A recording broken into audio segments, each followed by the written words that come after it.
जेव्हा इथले सभासद आंदोलन करायला रस्त्यावर उतरले त्यावेळेस डिपार्टमेंटनं परत त्यांना जीप मध्ये टाकून पोलीस स्टेशनला टाकलं. रामभाऊ तेव्हा तुम्ही कुठं होता? 10 वर्षाखाली आमचा शेतकरी सुखामेत समृद्धीने जगत होता. तुमचं तळपत्री भाजपचं सरकार ज्या वेळेस या देशावर आलं आमच्या शेतकऱ्यांना डोळ्यात पाणी गेली 10 वर्ष आहे. रामभाऊ तुम्ही कुठं होता? नुसतं रस्ता करून विकास होत नसतो.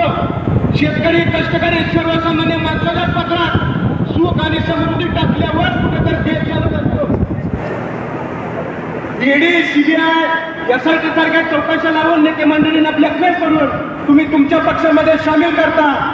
तुम्हाला काय वाटलं की ज्या वेळेस आमदार खासदार तुमच्याकडे येतो त्यावेळेस आज सर्वसामान्य कार्यकर्ता तुमच्याकडे येत नसतो. तो कार्यकर्ता पक्षाची एकनिष्ठ असतो. परवा मंगळवेढ्यामध्ये अभिजित आबांवर कारवाई झाली. अतिशय चांगल्या प्रकारे ते ताईचा प्रचार करत होते. प्रत्येक सभेला आघाडीवर होते. अनेकदा कुठल्याही परिस्थितीत काम केलंय. ज्या वेळेस चिमणी पडत होती आपल्या सगळ्यांच्या मोबाईलवर व्हिडिओ आलाय. काही लोक हसत होते. हसताना आलाय की नाही व्हिडिओ तुमच्याकडे? आलाय का नाही? आणि जेव्हा चिमणी पडली ह्या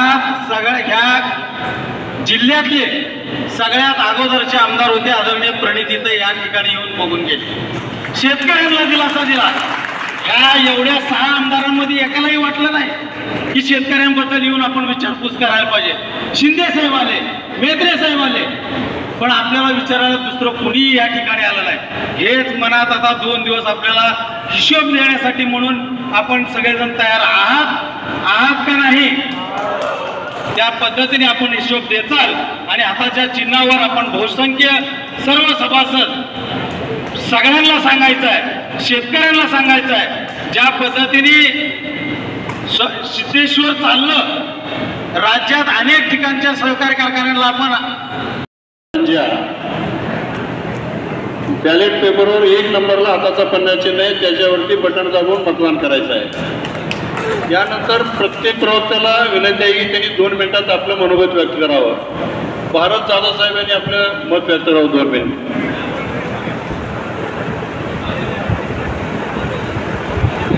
उपस्थित कार्यक्रमासाठी उपस्थित असलेले देशाचे नेते आदरणीय सुशील कुमार शिंदे साहेब, काळाजी साहेब, आदरणीय सर्व